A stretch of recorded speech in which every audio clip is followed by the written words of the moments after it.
വീട്ടിൽ പോസ്റ്റ് അടിച്ചിരുന്നപ്പോൾ മനസ്സിൽ തോന്നിയ ഒരു സ്നാക്കാണ് ഇന്ന് ഉണ്ടാക്കാൻ പോകുന്നത്. അതിന് വേണ്ടിയിട്ട് ആദ്യമായിട്ട് നമ്മൾ സവാള ഇതുപോലെ കുനുകുനാ അരിഞ്ഞെടുക്കുകയാണ്. അങ്ങനെ ചോപ്പ് ചെയ്ത സവാളയ്ക്ക് ശേഷം നമ്മൾ ചോപ്പ് ചെയ്യാൻ പോകുന്നത് ഇഞ്ചിയാണ്. അങ്ങനെ ചോപ്പ് ചെയ്ത് ഇഞ്ചിക്ക് ശേഷം നമ്മൾ ചോപ്പ് ചെയ്യാൻ പോകുന്നത് ഗ്രീൻ ചില്ലി അഥവാ പച്ചമുളകാണ്.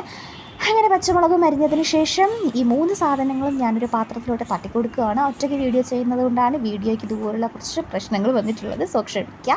അതിനുശേഷം ഞാൻ ഫോർച്യൂണിൻ്റെ ചക്കി ഫ്രഷ് ആട്ടമാവ് ആഡ് ചെയ്ത് കൊടുക്കുന്നു. ദെൻ ഉപ്പ് ആഡ് ചെയ്ത് കൊടുക്കുന്നു. അതിനുശേഷം അതെല്ലാം മിക്സ് ചെയ്തതിന് ശേഷം കുറച്ച് മുളക് പൊടിയും കുറച്ച് മഞ്ഞപ്പൊടിയും കുറച്ച് ജീരകവും കൂടി ആഡ് ചെയ്ത് കൊടുക്കുകയാണ്.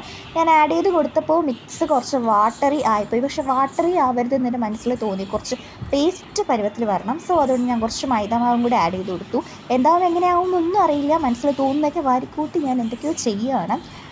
അങ്ങനെ ഞാൻ ഫസ്റ്റ് 3 സാധനങ്ങൾ പ്രിപ്പയർ ചെയ്യാൻ ഇട്ടിട്ടുണ്ട് എക്സ്പെരിമെൻറ്റ് നടത്താനായിട്ട്.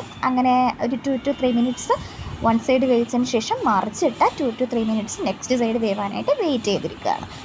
അപ്പോൾ വെയിറ്റ് ചെയ്തിരുന്നപ്പോൾ ഞാൻ വിചാരിച്ചു തേയിലയും കൂടെ ഉണ്ടാക്കാമെന്നാണ്. തേയില ഉണ്ടാക്കാനുള്ള പുറപ്പാട്ടിലാണ്. ഞാൻ നേരത്തെ പറഞ്ഞതുപോലെ തന്നെ എനിക്ക് ഈ കാര്യങ്ങളെല്ലാം നോക്കണം, വീഡിയോയും എടുക്കണം. രണ്ടും ഞാനാണ് ചെയ്യുന്നത്.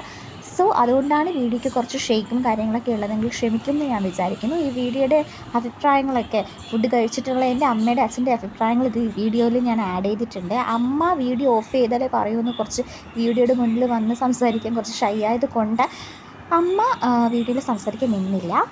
കൂടാണ്ട് അമ്മ ജോലിക്ക് പോയിട്ട് വന്ന ഒരു ക്ഷീണമൊക്കെ ആയിരുന്നു. അച്ഛൻ വീഡിയോയിൽ അച്ഛൻ്റെ അഭിപ്രായം പറഞ്ഞിട്ടുണ്ട്. ലാസ്റ്റ് വരെ കാണുന്നവർക്ക് കാണാൻ സാധിക്കും.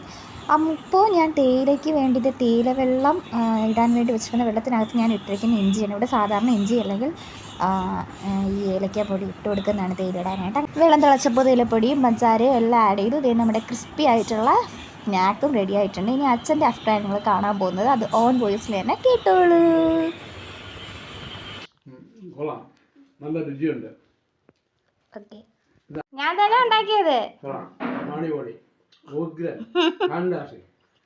നേരത്തെ പറഞ്ഞ പോലെ തന്നെ ഷൈ ആയിട്ടുള്ള അമ്മ ഒന്നും പറയുന്നില്ല ഈ സമയത്ത്. അപ്പോൾ എന്ത് വേണ്ടി ഇത്രയേ ഉള്ളൂ. എല്ലാം ട്രൈ ചെയ്ത് നോക്കണേ.